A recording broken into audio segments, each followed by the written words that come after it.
Pemerintah akan terus melanjutkan hilirisasi produk sumber daya alam dalam negeri dan akan menambah komoditas mentah yang dilarang ekspor. Menteri Investasi Kepala BKPM Bahlil Lahadalia menyebut setidaknya ada 21 komoditas mentah yang akan dilarang ekspor hingga tahun 2040. Pemerintah akan terus melakukan hilirisasi produk. Pemerintah akan terus melakukan hilirisasi produk sumber daya alam dalam negeri untuk memberikan nilai tambah bagi ekonomi nasional. Menteri Investasi Kepala Badan Koordinasi Penanaman Modal BKPM Bahlil Lahadalia dalam webinar Indef hari Rabu mengatakan setidaknya ada 21 komoditas yang dilarang ekspor dalam bentuk mentah hingga tahun 2040 mendatang. Setelah nikel, tahun ini pemerintah akan melarang ekspor komoditas bauksit dan tembaga.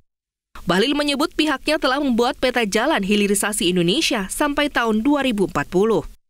Selain bauksit, tembaga, timah, kita juga sekarang sudah membangun yang namanya peta jalan hilirisasi bagi Indonesia sampai dengan 2040 di 21 komoditas.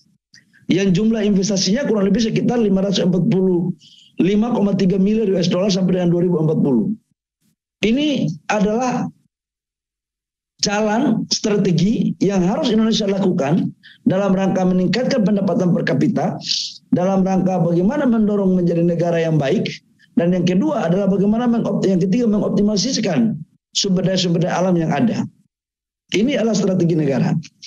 Bahlil menambahkan dari 21 komoditas yang akan dilarang ekspor terbagi dalam 8 sektor prioritas, yakni mineral, batu bara, minyak, gas bumi, perkebunan, kelautan, perikanan, dan kehutanan. Investasi hilirisasi produk sumber daya alam ini menurut perkiraan Bahlil akan mencapai 545,3 miliar dolar Amerika atau sekitar 179,5 triliun rupiah dengan asumsi kurs 15.000 per dolar.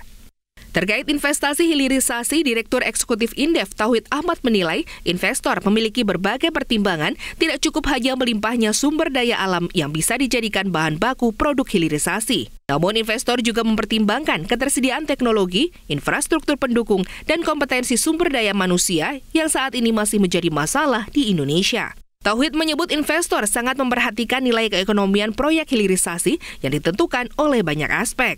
Hilirisasi juga harus didukung kebijakan yang komprehensif dari berbagai lintas kementerian dan lembaga dan harus satu suara terkait hilirisasi. Pendanaan juga penting untuk diperhatikan dalam mendorong hilirisasi. Investor lokal juga dapat lebih sering dilibatkan dalam agenda hilirisasi ini. Tim Liputan Media Group Network.